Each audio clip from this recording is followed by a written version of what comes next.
Hi everybody, welcome to the Average J Podcast, Episode 2, the Mythicast. We are joined here today with Ellie. We are going to get into our favorite mythical monsters, which ones we believe are real, which ones are just totally made up, which ones are our favorite and why, and which ones we really just don't like. Hey Ellie. Hi. How are you today? Okay. Good. For people who don't know you, give a little bit of your background, who you are, where you come from. Well, currently living here in South Dakota. I guess the biggest thing about me, I like monsters. I like to draw them. I like to study them. It's just a hobby of mine. I would love to be a scientist in it, but that's kind of tough to get into. So, what really attracted you to this in the first place? What attracted you to want to discover mythical creatures and study them? What about it? What about it really drawed you to the subject? I have difficulty processing fear. It's hard for me to feel it really, and so when I see something or observe something or hear about something that's frightening to everyone else, it ends up just being interesting and fascinating to me. So things like cryptids or mythical monsters, stuff like that, it's always been something that's always had my interest. And really, it's just one of my favorite pastimes. I can definitely understand and relate to that.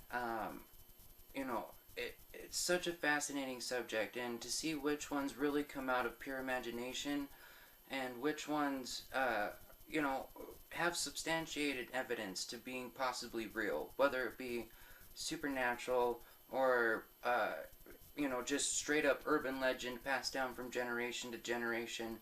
I do believe it's a very fascinating subject, so it's an honor to have you here today to discuss it. So let's get right into it. Which ones are really your favorite? Let's start out with your favorites. My favorite monster of all time, cryptids or whatever, is the Mongolian deathworm. Ooh. The Mongolian deathworm is in the. Might have to look that up. And we do have Google at the ready, everybody, so that we can somewhat fact check and just make sure we stay on the right track and not be pulling stuff out of our butts here. Alright, so let's get into the Mongolian deathworm. My apologies, my memory is not that fantastic. If I can learn how to spell.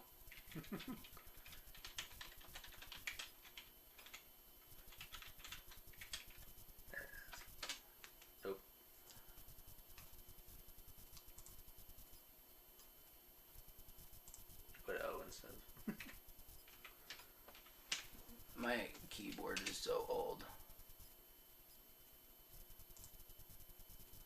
There it is. Oh, so it looks like they've also made a film about it in 2010.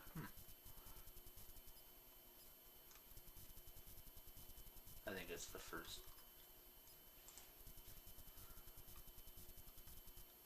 Okay, so for those of you who might not be familiar with the Mongolian deathworm, it is a giant worm, basically with super sharp hooked teeth at the front of the mouth. It's also been described as a very large intestinal worm, a creature alleged to exist in the Gobi Desert. There it is. Now, what about the Mongolian deathworm has really fascinated you, and why is it your favorite? It's probably its hunting method.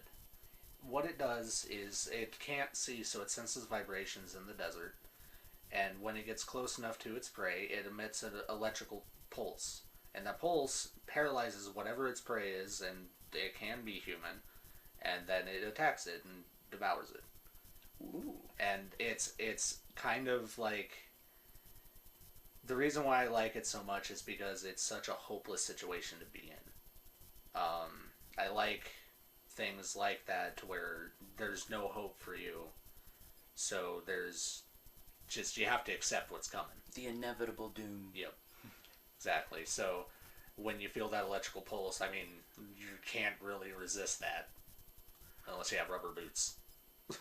So does it come in different colors? Do you know anything about how it reproduces? How did it come about into culture? Do you know any of the history based on the Mongolian deathworm? Not off the top of my head, unfortunately. I do know that normally it's depicted as deep red in color. As for reproducing, there's not much known because it's a cryptid. It's by definition there's little evidence, but there is some evidence proving that it can exist.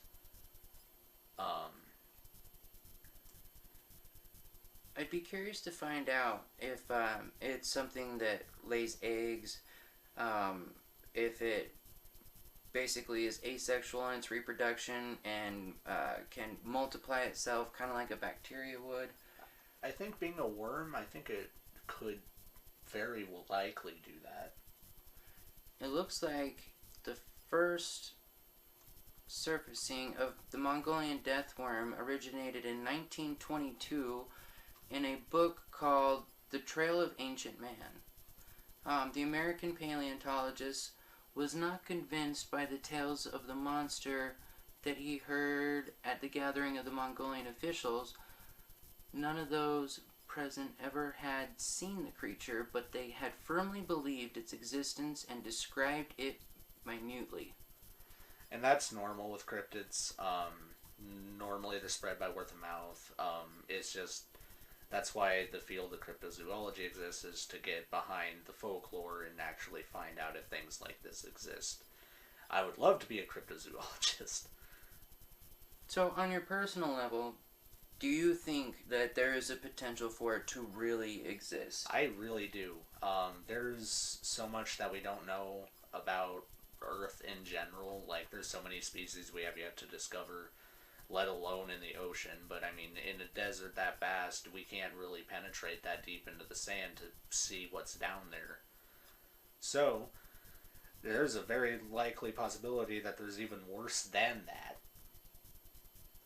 It looks like in 1990 and in 1992, a man named Ivan led a small group of companions into the Gobi Desert to search for the worm, inspired by Frank Herben's novel Dune, in which giant fictional sandworms could be brought to the surface by rhythmic thumping. Ivan constructed a motor-driven thumper and even used small explosions to try and find it. In 2005, zoological journalist Richard Freeman of the Center of Forlorn Zoology mounted an expedition to hunt for the deathworm, but came up empty-handed. Freeman's conclusion was that the tales of the worm's powers had to be epiphanical, and reported sightings likely involved an unknown species of worm, lizard, or amphibian.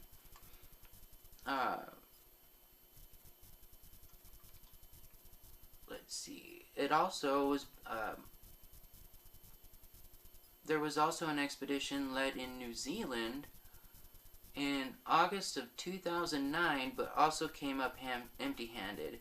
He concluded in interviews with locals claiming to have seen the worm and mentioned on his website that the sightings peaked in the 1950s.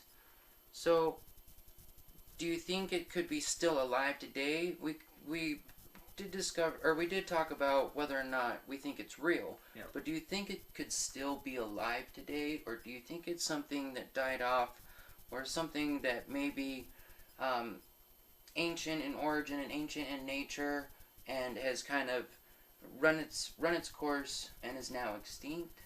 I don't think it's extinct. There is a strong chance it is ancient in nature, like maybe from the prehistoric era. But I think maybe with the presence of humans and stuff, it's kind of overwhelming for it, so maybe it's in hiding. I don't think it just died off. So basically, it's kind of dormant. Exactly. We don't know anything about the hibernation, if it does hibernate or anything like that, so it's very possible that it could just be hibernating and will wake up at some point. Very captivating subject. Very cool creature, and extremely terrifying. The pictures that we see here on Google, everybody, this thing is massive. And we're talking as long as a bus and as big around as a Volkswagen Bug. Terrifying monster. Looks like something that could swallow you whole. And I'm sure it could. Yep. Let's move on to the next creature on our list. We've talked about the Jersey Devil. For those of you that don't know, the Jersey Devil originated from myth in 1735. So I'll let you take it from here. Okay. So the Jersey Devil is a local folklore beginning in the Pine Barrens in West Virginia. Born to a resident named Jane Leeds, also known as Mother Leeds. She already had 12 children. This was the 13th.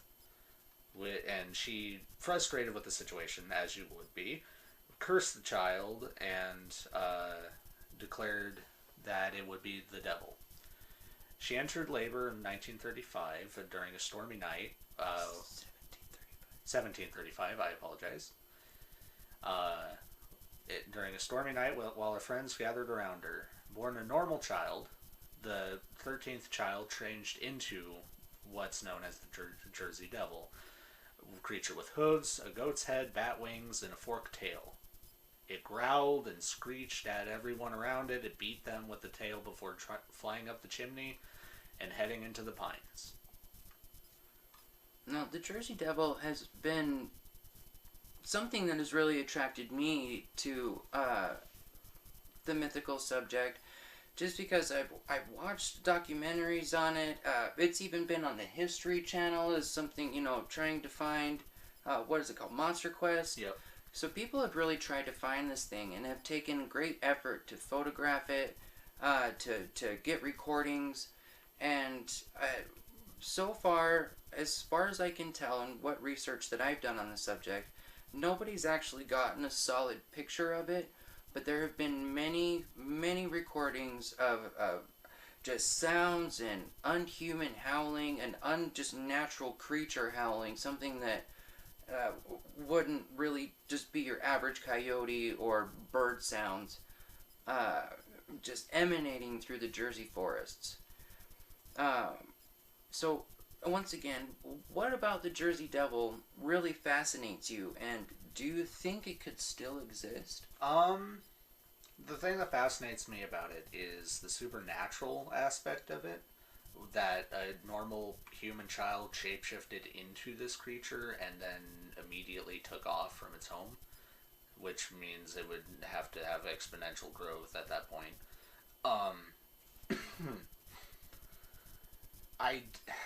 I'm hesitant to say that I believe it exists, just because there's no solid there's not even really pictures of it. I mean, there's recordings of the sound and everything, but that, honestly, that could be anything. Like I said, even in our own backlands, or backwoods and everything, there's probably a lot of species we haven't even seen yet, just because the woods are so thick and everything. So, recordings of audio of things that we don't recognize doesn't necessarily mean that this creature exists. I'd like to believe it exists, because that would be a fascinating subject to study, but at this point, since, 1735, aside from a handful of sightings, recordings, there's just not a lot of proof for it.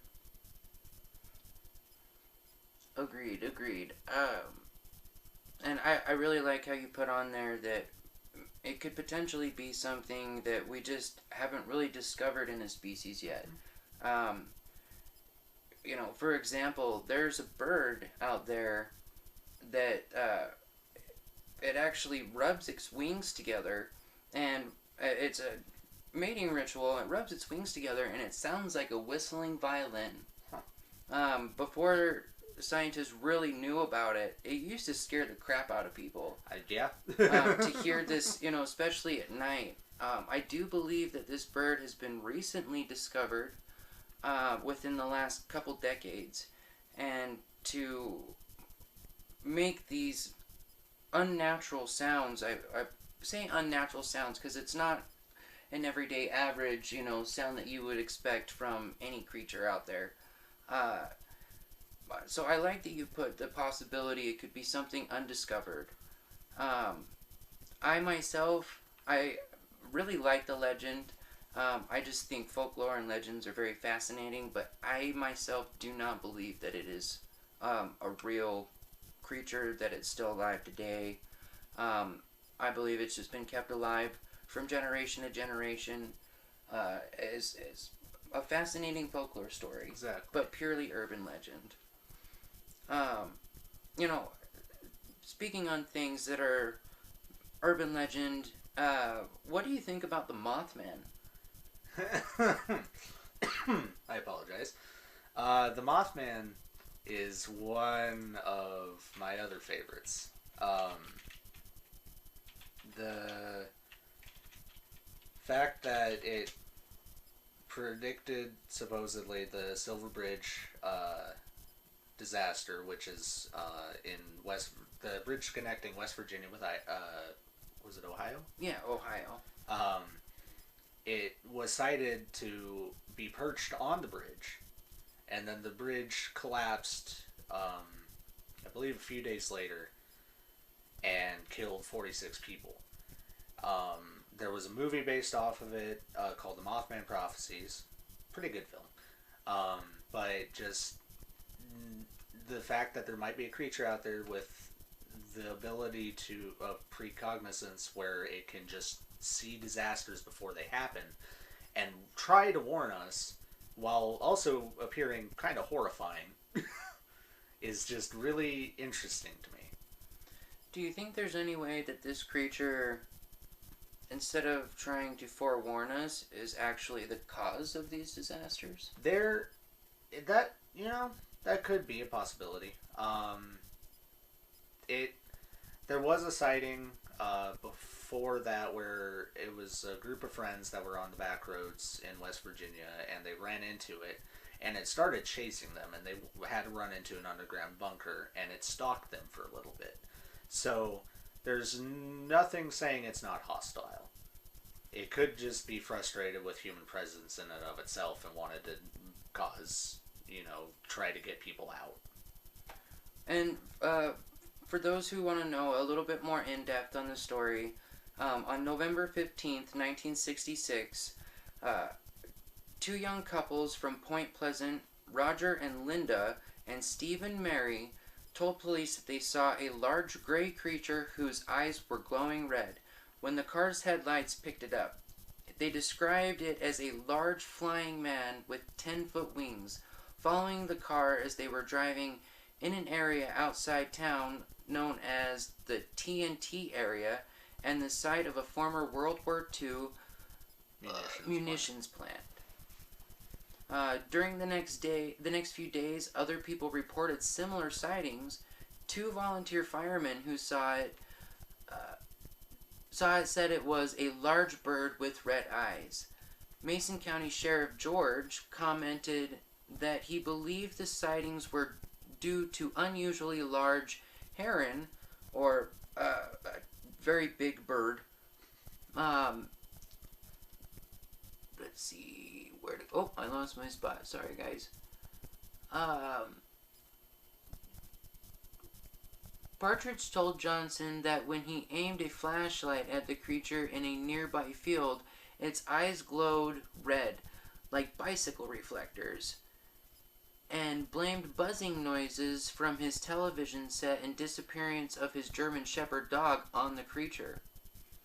Uh, when they say eyes glow red, that kind of strikes a chord with me because the lenses of human eyes, the reflectors in our eyes, are red. Yep. In most creatures, the eye shine is like a greenish or a whitish blue color. Yeah. For it to be a eye shine of red, or even that it glows, is pretty fascinating to me. Do you think that there's any possibility that the Mothman is a humanoid creature, something that actually is a mix of, like, how do you think it came about? Do you think it's a mix of per se satanic ritual where a man was transformed into the creature? Do you think it came about naturally? How do you think the Mothman really came into existence? Based on the area that it was found, the TNT area and the munitions depot, there could be evidence that it was a mutation. Given the moth-like appearance with its eyes, when you look at a moth's eyes close up, you see a bunch of different hexagonal shapes. And if you size that up and you would shine a light on it, it very well likely could look like a bike reflector, just lighting up the whole thing. So there is, possibility that maybe a moth got into some chemicals or something and then mutated from there. I don't think it's supernatural in nature. Although that would also explain, if it's not supernatural in nature, how it caused the Silver Bridge collapse rather than predicted it. Yeah, I do think that that's the more likely scenario, is that it's a mutation. What do you think about the theory that the Mothman is really just a government experiment gone wrong? Something like, what's the word? A chimera. Do you think there's a possibility that the Mothman is really a chimera and a genetic splice between human DNA and a moth to create a super being, or what's the word I'm looking for here? But yeah, a super being, a genetic splice, a hybrid to create a superior race. I think that'd be fascinating too. I'm not 100% sure if even back then we would have the technology to do that. However, it's not outside the realm of possibility based on, everything else we were able to do by then. Like, we were able to make nukes and everything, so it's not outside the realm of possibility. And, once again, do you think that the Mothman could still exist today? And if so, where do you think it resides? Do you think it's something that is interdimensional? Do you think it's just hiding off in the forest if it exists? Why do you think there hasn't been very many sightings since then? It says here that according to the University of Chicago, 55 sightings of the Mothman in Chicago during 2017 were published on the website of a self-described dang it, I lost my spot. I'm sorry guys, I need glasses so bad. 55 sightings of the Mothman in Chicago during 2017, published on the website of self-described 14 Research. So, with sightings as recent as 2017, and to have that many sightings, do you think that people are just kind of having a shared hallucination? Do you think there's some validity to this creature here? I don't think it's a shared hallucination. This study was kind of done at surface level. There wasn't really in depth to it. It was basically a guy walking around asking if people saw it. However, I do believe it still exists. It's very possible it just migrated to somewhere less dense with population. If it doesn't like humans, then that would be the most obvious path it would take would either go way deep into the woods, so it is rarely saw and only is seen maybe getting food or whatever. Seeking solitude from the madness of humanity. Yeah, exactly. Like we all do right now. Very much agreed. Now let's migrate this conversation to a different part of the world. The Bigfoot and Yeti. So I want to discuss the differences between the Bigfoot and Yeti, and I would like to start with the Yeti because it is in between Nepal and Tibet and on the other side of where we're from, and then we'll move the conversation towards the U.S. where it's believed that the Bigfoot resides. So, what are the differences between the Bigfoot and the Yeti? So, the Yeti, being in a colder climate, like Nepal and Tibet and all those, it's found normally in the Himalayan mountains. It would have evolved, or it just naturally developed the ability to exist in a very cold, harsh environment. Maybe bigger than the Bigfoot, thicker skin. It has all white hair to absorb the heat from the sun, like polar bears.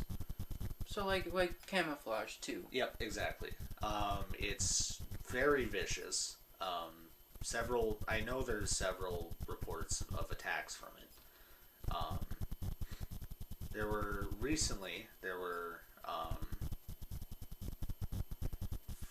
footprints found by the Indian Army who did an expedition into one of the mountains. That was very recent too. Mm-hmm. It says here on March 1st, 2013. That's pretty recent for today's standards. And it's another one of those situations where the Himalayas are hard to explore, very hard to explore. So it's very, very reasonable and likely that a beast like that would exist there, and just there wouldn't be that many chances to photograph it, chances to record it, nothing. It lives in such a remote part of the world where it's isolated from normal humanity. I get the feeling that you really believe in the existence of the Yeti. I do. As I do as well. I believe that there is just too much proof. There's too many key points that point to existence. One of the most famous documentaries released on the subject was the expedition that went looking for it, I believe, in the 1960s. And there were 16 people that went on this expedition, and not one of them ever returned. There were found days later, some of the bodies were found days later, clothless, without shoes. Their tents had been ripped open from the inside out as if trying to escape something. There were massive footprints, way bigger than any human could make. It's a very chilling subject. Right. And to address the skepticism of that, there's very likely possibility that was just hypothermia. Hypothermia makes you lose your mind. You think you're too hot, so you strip off everything. They could have gone insane and ripped out their own tents because they felt they were trapped. So either way, either scenario is likely in this case. What do you think? I like that you address the skepticism and the possibility that things are just kind of being blown out of proportion. But what do you think about the fact that there were footprints found at the scene, especially big ones that are not of human origin, that were too big to be created naturally by a human? Right. That's what I mean by both scenarios might be likely, is because there's proof of both. Where do you think that if it is still something very much alive today, How do you think it lives? Do you think it just lives in some caves in the Himalayas? Do you think there could be a possible civilization of Yeti that we haven't been able to discover yet? Do you think it's something that resides underground? I don't think it's a civilization. It may be. Alright, everybody, please excuse the interruption. I had a camera malfunction. We should be back up and rolling now. We were in the middle of talking about the Yeti and whether or not we think it exists in a civilization in the middle of the mountains, or if it's just a standalone creature. Like I was saying, I believe that it's likely that it could exist in a herd. I don't think a civilization necessarily. I don't think it's smart enough for that. As for where it dwells, I believe a cave system would be the most likely candidate, because it provides a lot of shelter, and you need shelter even if you're built to survive there, in that harsh land. So there's a huge potential for it to just literally be an undiscovered cave-dwelling species. Exactly. Moving from the mountains to more closer to home, the Bigfoot. Now, the Bigfoot is different than the Yeti, and how so? Describe to people the differences and what makes them separate.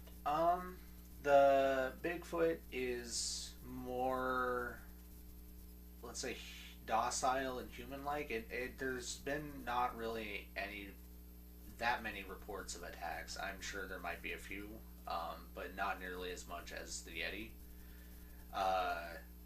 And we've never really had, like, we have evidence of it existing, but we don't really have evidence that more than one exists.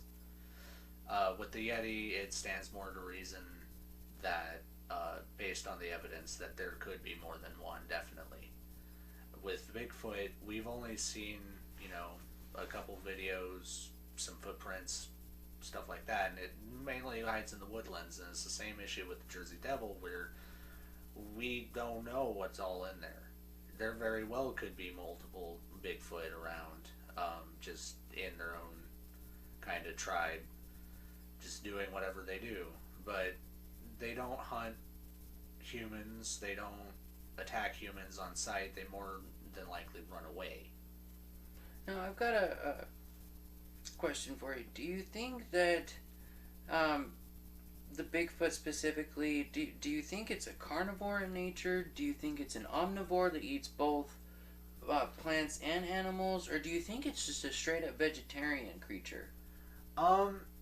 Based on its structure and everything, from what we know about its footprints, and its build, it would have to more than likely be an omnivore. I don't think you could have that muscle mass or that mass in general on just existing off berries and stuff like that.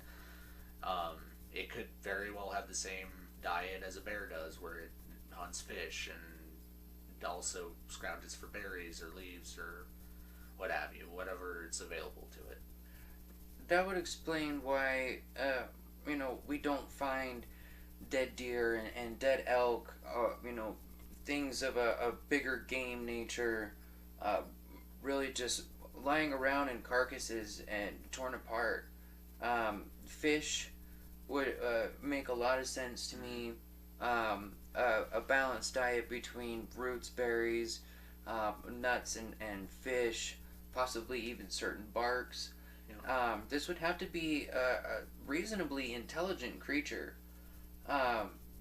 Do you think that there's any chance that they're smarter than we are? That's unlikely. I'm sure in their own way, maybe, like for surviving, stuff like that, since they're adapted to it, they're probably much more intelligent on how to survive off the land than we are. However, in terms of building a society, knowing how to work tools, stuff like that, I highly doubt that they have the capability to do that. Now,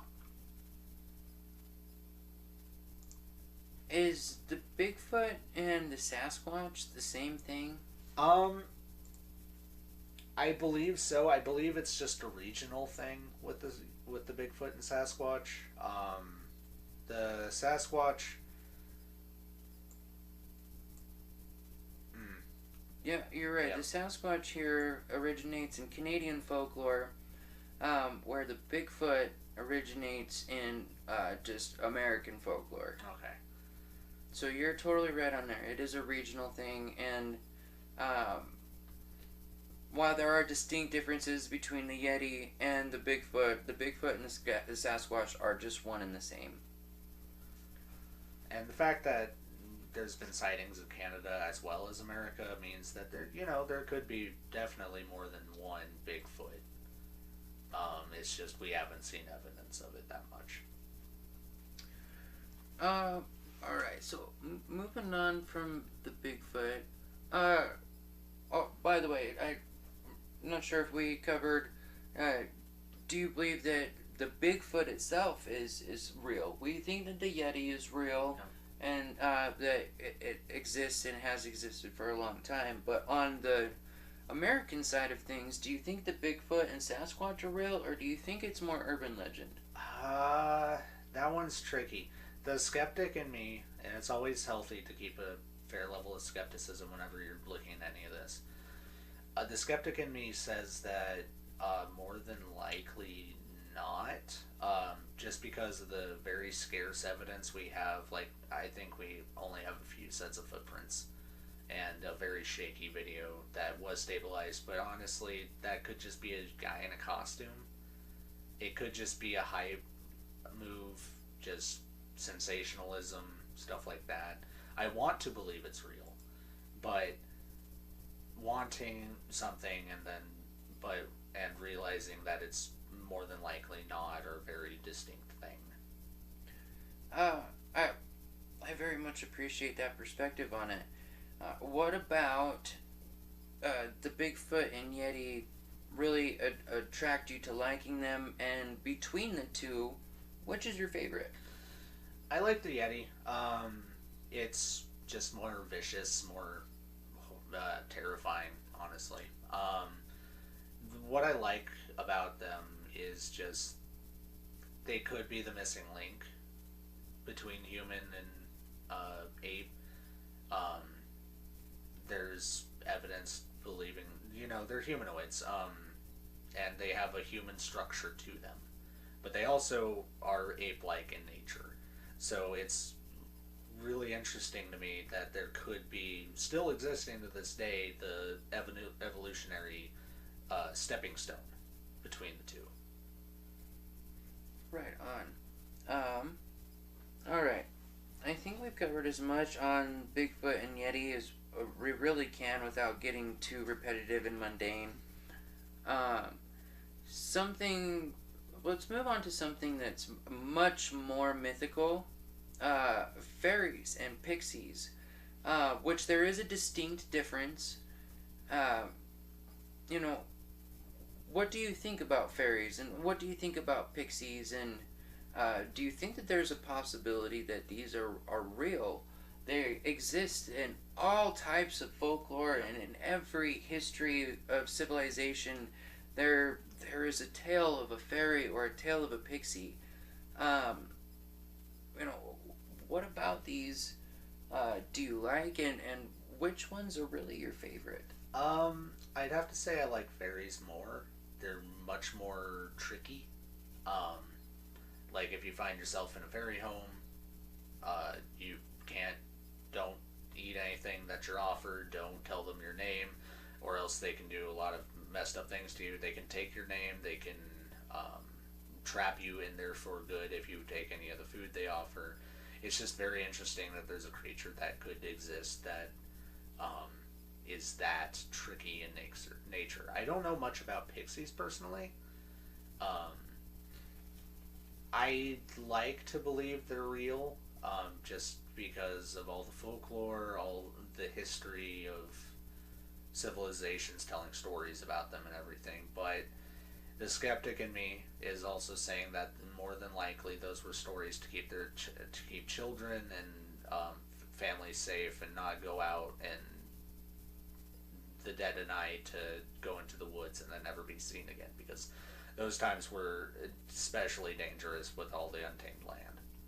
Now, I have to ask, fairies are known to be very small creatures. How would you end up in a fairy home? And describe what a fairy home would look like. Is it, can fairies grow and shrink at will? Give us a little bit of history on fairies, and where do you think they come from? How would you interact with one if one were to show up here today? So, portals that might exist into the fairy realm, known as fairy rings. Basically, they're identified as rings of mushrooms growing in a grassy field. And one of the rules is never step into it. Doing so transports you into their land. Hence why it explains a lot of disappearances back in those ages. But that's how you would enter their realm, where they more than likely are our size, or they can shrink and grow in their own realm as well. Fairy homes are generally like stumps with mushrooms growing on it, or the bases of trees that look like they have holes carved into them rather than just knots. And you can be invited, never accept that invitation. However, if you do, just be as kind and courteous while also not giving them any information. And don't accept any food. Exactly. Now, on the side of pixies, what really differentiates fairies and pixies, and why don't you like pixies as much? It's not that I don't like pixies, it's just that I never really thought about it, so I never really looked into them all that much. The differences, we have it pulled up, are fairies are miniature human beings with large wings on their back, whereas pixies have colored skin and hair with butterfly wings. Pixies are smaller than fairies. Pixies are 4 inches in size, where fairies are 6 inches, and they're constantly at war with each other. Now, I wonder why they don't like each other. Do you think you've ever seen a fairy or a pixie, and have you ever actually seen what you call the fairy circle? I've seen fairy rings. Fairy ring. The light went out. That's fine. Okay. I've seen fairy rings before. Growing up in the Midwest, weirdly enough, we did have quite a few of them, and it was also general rule with us: don't step on them, don't tread on them, just avoid them, leave them to their own thing. I've never seen a fairy or a pixie. I haven't really seen anything mythical. There is one, but I'll leave it for later. But yeah, I haven't really ever seen them at all. But through this conversation, I tend to get the feeling that you do believe in their existence, especially with the existence of fairy rings. Is that assumption correct? Yes, it is. I like to believe in things that are grander than myself. I like to believe in magic. I like to believe, creatures like this exist, that we have rules that we have to follow for a reason for them. I enjoy mystery in life. As do I. That's actually very inspirational. I think everybody should keep a key of mystery in their life and a belief in magic.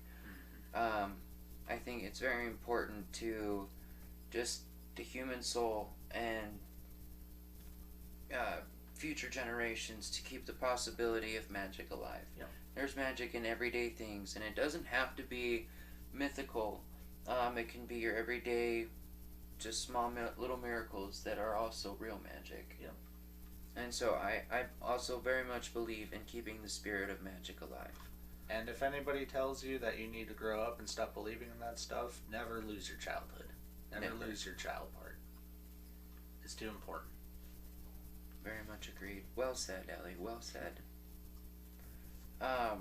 Moving on from pixies and fairies, I would personally like to get to my very favorite. I am a huge dragons fiend. I love dragons. They will, for all time, be my favorite mythical creature. They are just badass. And I would like to get into the differences between dragons, drakes, wyverns, worms. How do you pronounce it? Wyrm. Wyrm. Thank you. Because they are very different. Dragons alone are a four-legged creature with wings that can fly. Most of the time is depicted of either being a fire breather or an ice breather. Let's see. Drakes are the wingless ones. They are just four-legged with no wings. They can also be very elemental in nature. Wyverns are two-legged, and the arms, or what would be the front legs, are actually their wings. I believe that all of these subspecies are elemental. Is that correct? Yes. Okay. Yes. And I struggle with this one. The Wyrm. Yes, the Wyrm. Now the Wyrm is kind of like a giant snake-looking creature. It has no wings. It has no legs. It basically, to me, looks like a giant basilisk. And that could just be from what we know of the olden times and how they describe things. It could just be an anaconda. Just a giant anaconda. Now, with dragons being my very favorite, and I like all types of elemental dragons, and dragons exist in all different realms of element. There's fire, there's ice, there's earth, there's water. My very favorites are fire and ice dragons. I can't really say that I would pick one over the other. They all fascinate me, and they are all cool. So I'd like to turn it over to you. Which one of these are your favorite, and which element do you really feel yourself tied to with these? I'd have to say, the Wyrm is probably my favorite, just because it can also be a Chinese dragon. However, a Chinese dragon have the front and back arms. They're more akin to drakes, just with a Wyrm body. So they're snake-like, but they have the arms and legs. I like when they have the element of fire. It's raw, it's devastating, it's very interesting. I believe they can have any element, not just fire and ice. Again, going on the believing in magic and everything, I believe they have some have the power of storm, some have the power of, light or prosperity or anything really that you can think of, and they might grant it to whoever pays tribute to them.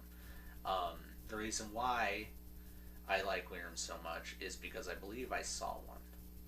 Ooh, all right, we must hear. Please do tell the story. So I was young, 12, 13, I think. It was a very, very stormy day. I remember that. The sky was cloudy. It looked like it was an ocean. The clouds were moving like waves. And in between them, in between the waves and everything, I saw, and, it could be a cloud, talking to skeptics, but what I believe is that it was a Wyrm because it curved like that in between the waves. Mm-hmm. And it was moving in a different pattern. And then I saw a head. And it wasn't doing anything, it wasn't looking around, it was just going along its own way. And it looked very peaceful.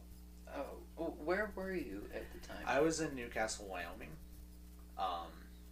Really weird place to see one, but that's where I was, and it was just, I happened to be outside. I don't remember exactly what I was doing, but I just stopped everything and watched it, I think, for like an hour straight. And it was just moving. What color was it? It was the same color as clouds. It was okay. It was a darker gray, but it had an undertone of white.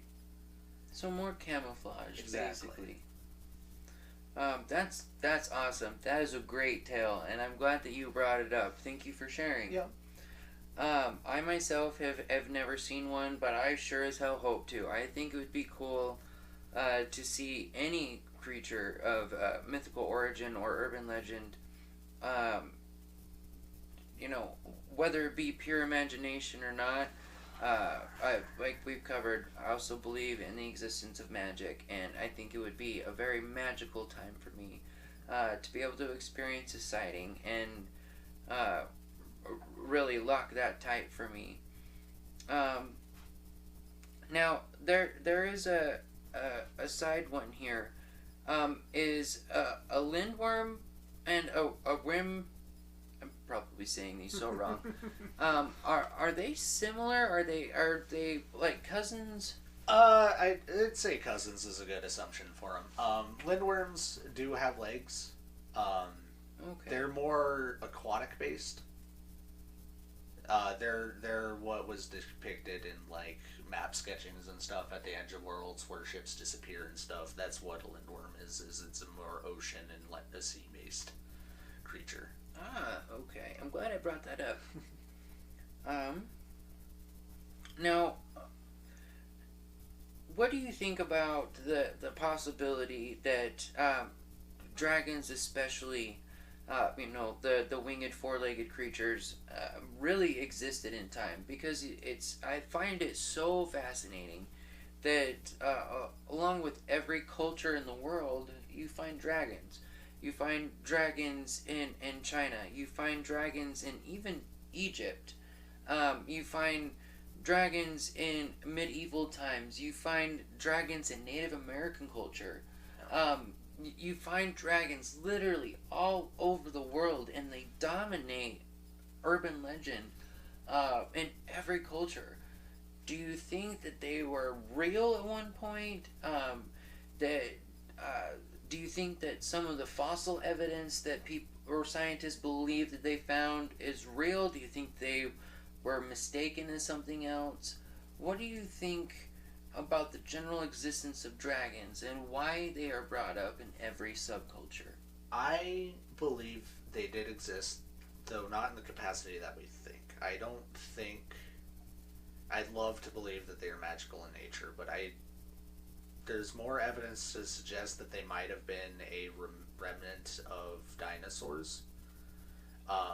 Simply because woolly mammoths exist at the same time as the pyramids were being built. So it stands to reason that most definitely there could be other types of dinosaurs that existed around that time as well. I don't remember the exact species. However, it did appear dragon-like in nature. It had wings.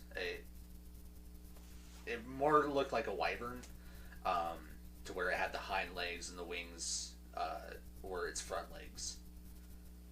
And it would make a lot of sense if they existed in the same capacity that woolly mammoths did around that time. So very much a chance that these beautiful creatures were once real. Yeah, exactly. I don't know if there's really much more to conclude on. Is there anything else that you would like to add to this podcast? Is there any key points that you would like to recover?